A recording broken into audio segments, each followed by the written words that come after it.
Hello, everyone, and welcome back to the FighterHeart podcast. I'm Joe, and I'm joined here by Natasha. Thanks for joining us. Hey, So she's all the way in Australia, and basically on this show, we like to get right into it right away. So give us a little background about who you are, a little bit of your upbringing, and then get right into your FighterHeart story. And then from there, we take it casually, like just have a conversation. sounds good to me. So, hey everyone, I am Natasha Price. I'm originally from the UK. You may or may not be able to tell from the accent, but I've been living in Australia for the past 17, 18 years now. I am an elite wheelchair racer. I'm also an entrepreneur, and I have a different background story to tell about how I got to where I am and the journey that I've been on getting here. Yeah, I would love to So hear. Yeah. yeah, so I went to bed as usual on Christmas Day 2008 and actually woke up the next morning with a big black spot in the middle of my right eye, and I couldn't see much of anything around that black spot. And because it was Christmas time, everywhere was closed. There was no availability of opticians or ophthalmologists or anything like that. So I was like, oh, it's probably just my type 1 diabetes playing up. I'll get on with it and just see what happens. I'll be fine. But unfortunately, over the next week, whilst I was waiting to get in and see an ophthalmologist, I actually ended up losing complete sight in both eyes, and I couldn't see the difference between night and day. When I eventually got into the hospital, they found out that I had something called optic neuritis, which is inflammation behind the optic nerve. So it's not the front of the eye, it's right behind the eye. And the only way that they could treat it was with intravenous steroids. So I was in hospital, I got treated for that, but unfortunately it didn't solve the issue. The damage to my eyes had already been done because it hadn't been treated quick enough. So I was sent off to a rehab facility where they would get me used to life as a blind person using a white cane, and um, basically the complete change in my life. And it was really funny. I There was always this assumption that they would figure out that something else was potentially going on with me. They said it was very, very strange to get optic neuritis without some other kind of underlying issues there. They just couldn't figure out what that was at the time. But within a month of being at that facility, I started getting this lower back pain, and I just put it down to it being in a hospital bed a lot of the time, you know, sleeping in an unusual place. But within a couple of weeks of that, this lower back pain started turning into tingling, and the tingling moved down my legs and into my knees and just got further and further and further down my legs, until one day I woke up and I was completely paralyzed from the waist down. um, Another trip to hospital, another round of rehab. And at the time, they diagnosed me with an illness called neuromyelitis optica, which is it affects the spinal cord and the optic nerve. It's a little bit like multiple sclerosis for those of you that know what MS is, but far, far, far more aggressive. And at the time, it was one of those illnesses that nobody really knew much about, and I was told I'd probably only have another 5 years to live. You know, it's 17 years later, so we all know that is something that thankfully never ever materialized for me, and it's definitely been a fight to push through a lot of the challenges that this illness has brought up for me. They've since decided that I probably don't have that illness, but have an even rarer version of it. Something that's so rare that they don't really have a diagnosis for, but affects my body in very, very similar ways. So it's definitely been a huge, huge, huge journey to get from those struggles and from some of the relapses that it's caused along the way, some which have left me completely paralyzed from the neck down and unable to communicate for periods of time. So it's definitely been a journey. So how soon after, you went blind in the one eye and then eventually both, did you have to come back for being paralyzed? How soon after was that? It wasn't that long, to be honest. I lost my vision within, it was about a month, 6 weeks later, I lost the use of my legs. That feeling has never come back. I've remained paralyzed since then. As I said, I had a period where I was completely quadriplegic and paralyzed from the neck down. That was around about, so that was 4 years after the initial episode, and it took until 2000 and, let me think, 16 before I started getting to a point with my health where I was able to start getting myself up out of bed again and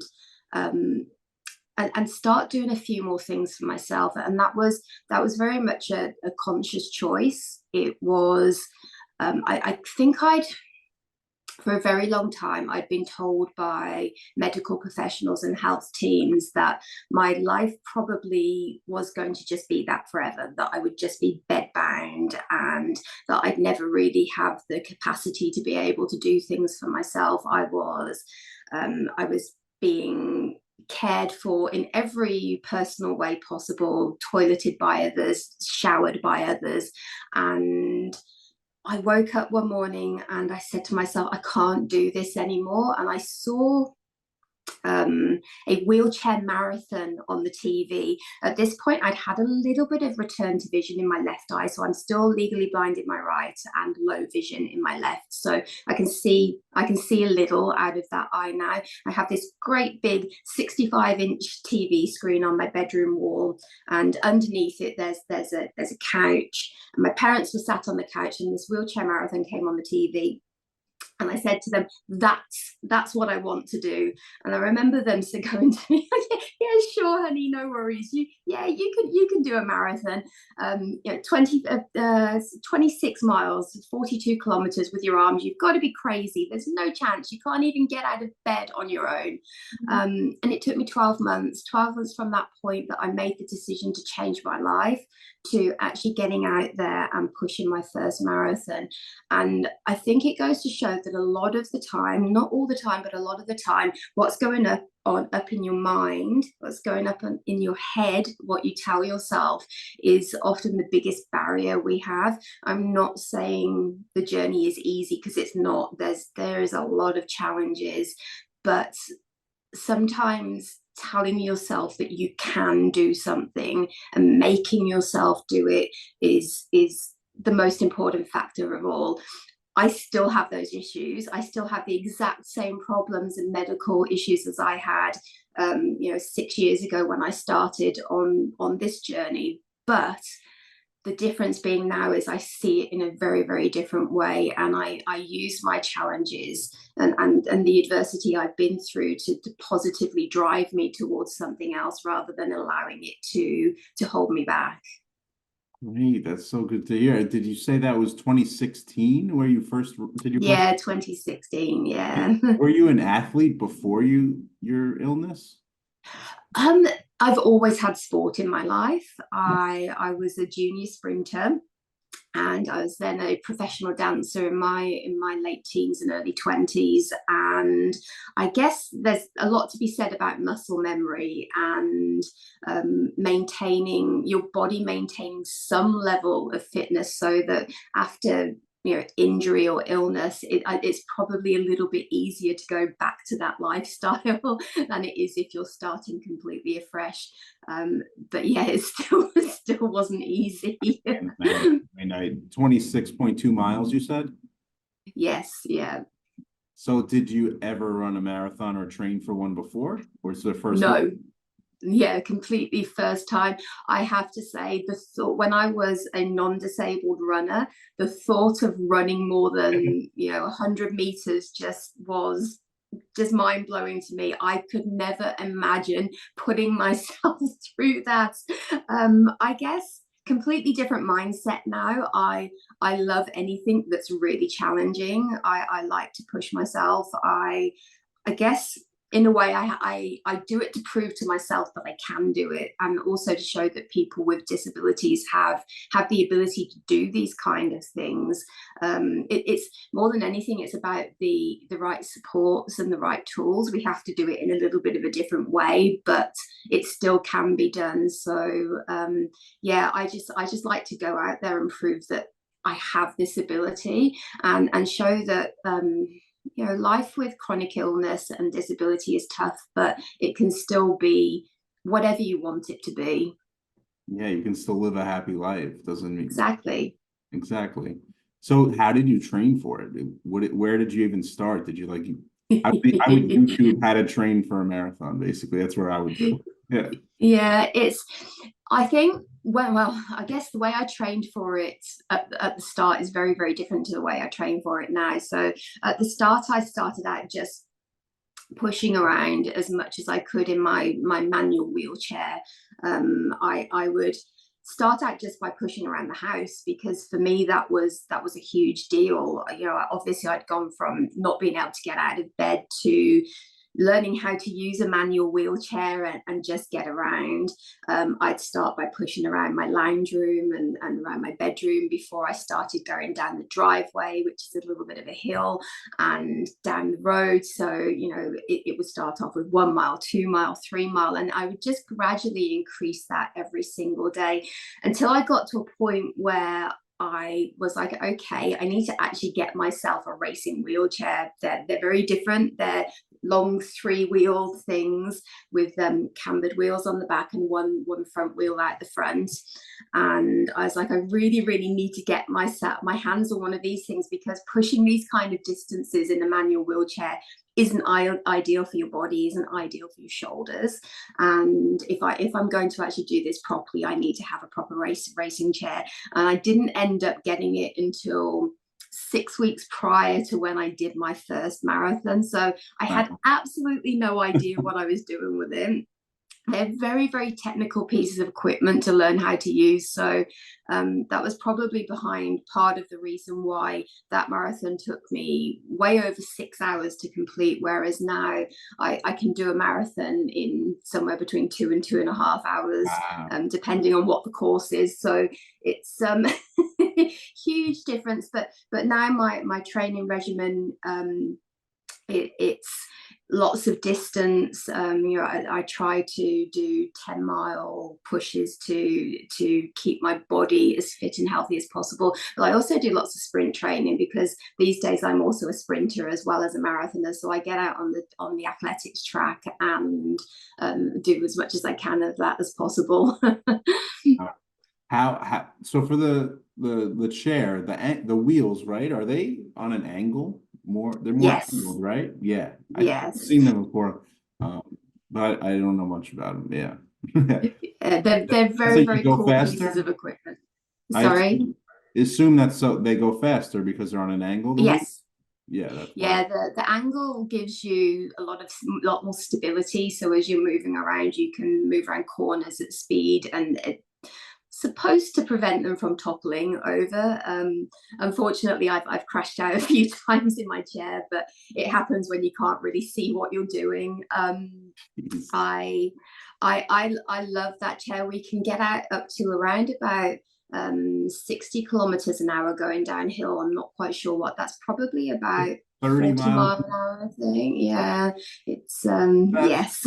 that's like very fast. You wear a helmet. Yeah, going downhill on a flat course, it's around about 30 kilometers an hour. So what's that, about 20 mile an hour, something like that. So yeah. But are you wearing a helmet? Yes, right? Yes. Okay. Yes. I have to wear a helmet. Always have a helmet. How many have you done since 2016, since your first one? Wow. A lot. I've Lost I've count. lost track of the number that I've done now. there's been some wonderful experiences. I've traveled to Japan. I did my last marathon in Japan, which was incredible. It's the biggest wheelchair marathon in the world. There were over 290 wheelchair racers out on that course, which is a lot of racing wheelchairs moving very, very fast, racing against the world record holder. So that was an incredible experience, and I I just feel blessed. I just feel incredibly blessed to be leading this amazing life that I've been given the opportunity to just run with, and I love every second of it. So I don't think I'd change a thing. Oh, very cool. Going back, because this is a little scary to me. So you said you woke up one day and you were just blind in one eye almost, right? Like with the big black spot. Yes. There's nothing that happened like the day before or any other day before that that could have signaled this? I think in hindsight, looking back on things, there were probably a few things going on that I just didn't realize. Um, I I can't pinpoint one thing exactly, but being a type 1 diabetic, there's always lots of different things that go on with your body that you put down to being diabetes and just don't really think much of. But I'd had some issues with having like a little bit of blurriness and I guess strange things going on with my body that like I said, I hadn't really considered had been down to anything else. A little bit of fatigue, um, just like any person does, you kind of think, oh, maybe it's a virus, maybe it's just something going on with me. And I guess I'd put it all down to that. But I think we're probably a precursor to this happening. But I had ignored. And the doctors, obviously, they said it's so rare, like there's nothing they don't really have any information about it, right? Exactly. Yeah, exactly. And I guess that's the problem when you have a rare disease. Most of the doctors know nothing about it, and even when they thought it was neuromyelitis optica, they really didn't know much about that illness at that time. It's something that has not become more prevalent, but certainly much more known about in the last 10 years. So a lot of the things that they use to help with that disease, they are now using to help me now. But because what's going on with me is so incredibly rare, there is no treatment. So everything that I do to treat myself is natural, it's holistic, and it is mostly done through exercise. And it's part of the huge reason I wanted to get as fit and healthy as possible, because I never know when a relapse might hit again. So I want my body to have a fighting chance. And they said that there's no chance you'll ever be able to walk again, I assume? No, not at this point. There's just a little bit too much damage there. We don't think there would be that chance. And to be honest, I'm very much used to being in a chair now, and I don't know that I would ever change it. Yes, it's challenging, but it's part of me, it's part of who I am, and I've had so many opportunities in my life as a result. I don't see it as a bad thing being in a wheelchair. It's just a different way of getting around. Using a chair it's my vessel for independence, I guess. So okay, so I can't reach things in high cabinets or things like that, which are frustrating because the world isn't built as accessibly as it should be. But that doesn't mean that I in any way don't enjoy my life, don't like my life, or resent having to use a chair, because I just don't. Yeah, no, there's probably a lot of things that you can do better now than the tall people, Exactly. Yeah, exactly. I definitely move around much quicker, and I definitely get better parking spots than most people. That's a perk. So, looking back at all the marathons that you've done, are there any like highlights that come to mind first that you could share with us? Yes, probably. In 2019, I went to New Zealand and won the Auckland Marathon, which was a huge deal for me because 6 weeks before that marathon, I'd actually had an accident whilst training on the athletics track, and I'd had my head collided with a hurdle on the track. And I was suffering from concussion and post-traumatic amnesia at the time. So I have I talk about it as a highlight for me, but I actually have no memory of it really. I remember coming up over the top of the Auckland Harbour Bridge and seeing, I have a lead cyclist in front of me, a bike rider to let me know where to go, because obviously I can't see the course very well. And looking at him and going, oh my God, where am I? And just, just kept pushing, because I knew that I was racing. I just had no idea what was going on at the time. It was, yeah, the fact that I came off with a win from that race was just mind-blowing to me, because like I said, I mean, at the time I was forgetting where I was even a few times a day, apparently. My friend tells me so. And I still have no memory for about 3 months of my life after I had that accident. So yeah, it was a big deal for me. You're saying you kind of had a concussion for 3 months, or you had amnesia, Yes. basically, you were saying? So I had the concussion, but I had amnesia as a result of the concussion, which lasted 3 months, and I've literally lost my memory from that point of time. Yeah. And you were sleeping every night, obviously, right? And waking up, and you just, Yes. I heard you can't sleep on a concussion, but I guess you can. I don't know. I can't remember anything from that point in time, to be honest. So And you said that was 2019, right? that was 2019. Yes. How did COVID affect everything? Because I'm sure you didn't race during 2020, right? Or did you?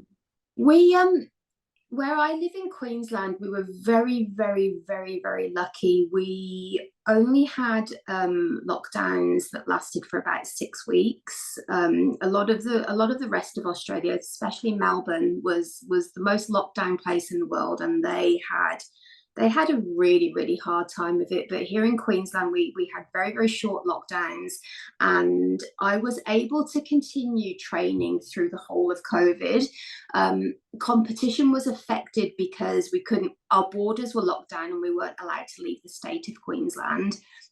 But I was still able to participate in sports, at least around here. So at least I was able to do that. But I think probably the hardest thing about that period of time, from an athlete perspective, was Australia is such an isolated country, and we have to travel a lot in order to be able to compete properly. And I wasn't able to take part in any of my usual competitions. So whilst we didn't have the same lockdowns as a lot of places did, we were isolated from the competition that was going on in the rest of the world. So in the States and in the UK, places like that, all the athletes were getting back to normal, but we didn't have that same level of ability to compete over here. And because our population is still small, we're a huge island, but I think there's only something like 28 million people here. There isn't a huge number of people doing wheelchair sports, so I didn't have that opportunity to get in the same amount of racing back then for quite some time, which was a shame. But it also gave me a chance to be able to focus on important things as well, like building my health, building technique, and just getting enjoyment for enjoyment's sake out of it, not just competing all the time. Yeah, even though I'm sure you love competing, I'm sure. Oh yeah. I'm a very competitive person. It's a problem. Like board games, you're going nuts, right? Yeah.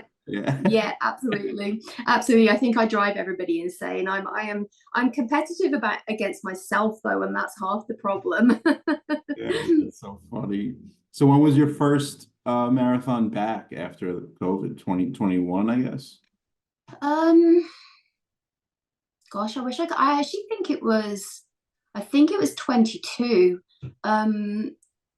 Oh no, maybe actually end of 21. We had 2 years worth of marathons cancelled in over here, and I think Yeah, it was potentially July 2022 before I managed to get back into it. So we had 2 years of competition cancelled, Wow. which was enough to drive anybody crazy. And a lot of them we didn't find out until literally the day before comp, because just lockdowns kept happening all over the place, and cancellations would happen out of nowhere. And I think there were a lot of people very, very frustrated about that happening. But it is what it is, and it is one of those things that, like anywhere else in the world, we all had to deal with those challenges. How did you feel like coming into that competition, like that marathon? Oh, Like I just like I so have to ready? admit, Yeah. yeah, I have to admit, I was quite upset after the 22 cancellation, because I had worked so hard to get my fitness to a level where I thought I could actually come away with a really, really, really good time. And I was peaking. I was ready for a really good race, and then to have it was literally cancelled the day before. It's very disheartening when you're putting 4 hours worth of training in most days to try and make your body be peak performance level as good as it possibly can be, to then have it taken away from you at the last minute, especially when you're trying to achieve something. At that point I was hoping to try and get qualifiers for some of the world major marathons, and I really thought that I could do it. And I think I probably could have had the races gone ahead, but it just wasn't meant to be. And I've been very lucky this year. At the end of last year in Japan, I managed to qualify for the elite race at London Marathon, so that's a world major. But I've since decided that marathon isn't going to be my focus, because my body can't take that level of training anymore. It's got to a point where the ridiculous numbers of kilometers every day is just a little bit too much for my body, with all the neurological stuff going on. So that's why I'm focusing a bit more on sprints and just doing the marathons as more of a fun thing. Trying to do it to an elite level it's too much. So how do you train for sprints? Is it basically just sprints over and over? Yeah, well, pretty much interval training on the track, and excuse me, practicing those sprints as much as possible. In the gym, you're focusing a lot on power training and explosive powers, and as well as strength. So there's quite, and I do swimming and boxing and kayaking, and anything that's involving getting my cardiovascular system strong, getting my anaerobic strength strong, and getting me as powerful as possible over those short distances. How does swimming, is that good for? I assume that's great for you, right?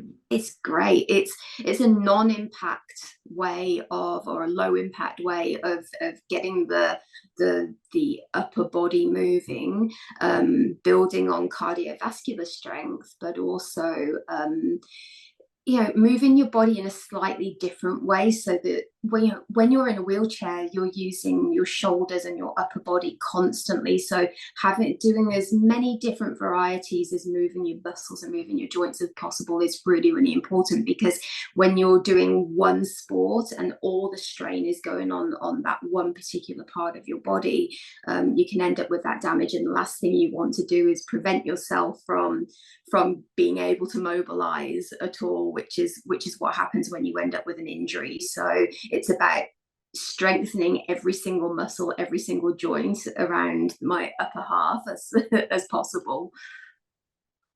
Well, that's very it's very cool, honestly. It's really like that you can go and you have fun with it, right? Like Yes. it's like Yeah, no, I is it don't every think day there's you're any training? point. I train 5 days a week, and on the week I used to train 7 days a week, but I very, very quickly learned that that's how you end up with burnout. Even after spending a long period of time in bed, I trained far too much and far too hard, because I was just trying to make up for that period of life that I missed, I guess. But yeah, I train 5 days now, and on one of the days is a recovery day. So I'll swim on a Wednesday, do a little bit in the gym on a Wednesday, and I'm in my racing chair 4 days a week, but and also doing strength training every day. So yeah, it's I love what I do, and I don't think there's any point in life if doing something, if you're not having an element of fun with it, if you're not enjoying it, if it's not bringing you some element of happiness, then you need to change tact and look at doing something differently or changing the way you do it, because we have such a short time here on earth. We may as well make it enjoyable. Yeah, right, of course. Ah, so cool. Um, do you have any words? I mean, I know it's a very rare disease, but do you have any words for someone who may also have this disease and just, like they woke up blind yesterday and they, like what's some words of advice you would give your younger self? um I think give yourself time to process and time to grieve, because life is different now.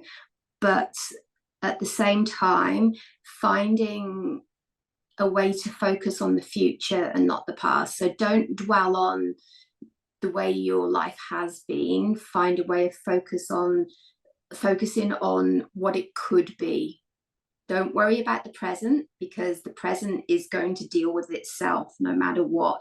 Don't start worrying about the person you were, because the person in future can be just as amazing, but you have to learn to adapt. And that adaptation and that flexibility will give you a positive outcome in the future. But focusing on the past and worrying about how different your life is now, all that's going to do is make you feel bad and will lead to negative feelings about the situation. And that's so easy to do, because that's only human. We are only human. But focusing on the bad stuff is just a recipe for disaster. Yeah, so have like a stoic outlook on everything, basically. Yeah, like I never say to people that you shouldn't feel the emotion around things, because I think it's important that you do. In order to process and grieve a situation, you have to feel those emotions. But spending too much time focusing on it and worrying about what was instead of focusing on what could be, it's not going to help anyone, especially yourself. Yeah, don't worry about what could go wrong, but what could go right. Yeah, Yeah. 100%. Yeah. Very good story, Natasha. I mean, we're pretty much at the end here. What is the next event you said is coming up? And So I have the National Athletics Championships here in Australia in just under 2 weeks' time, and then I'm traveling to Switzerland in June for the World Para-Athletics Grand Prix, which I am attempting to get a qualifier in 100 meters for the Paralympics, but don't think it's going to happen this year. Unfortunately, I've had COVID and a lot of things going on in the lead up to it, so my body isn't quite where I need it to be. But I will keep powering through and hope to get some decent racing in anyway, regardless. yes, we're gonna wish you the best for that, of course. Thank you. Thank you so much, Natasha, for joining us today. Thanks for sharing your story with us. Where can people follow your journey? Best place to go is Instagram. I am the underscore invincible underscore woman. Have been invincible. Very good. I like that. Thank you so much, Natasha, for joining us. Thank you, everyone else, for listening to this Fighter Heart podcast and joining us. We'll be back again next week. Have a good one.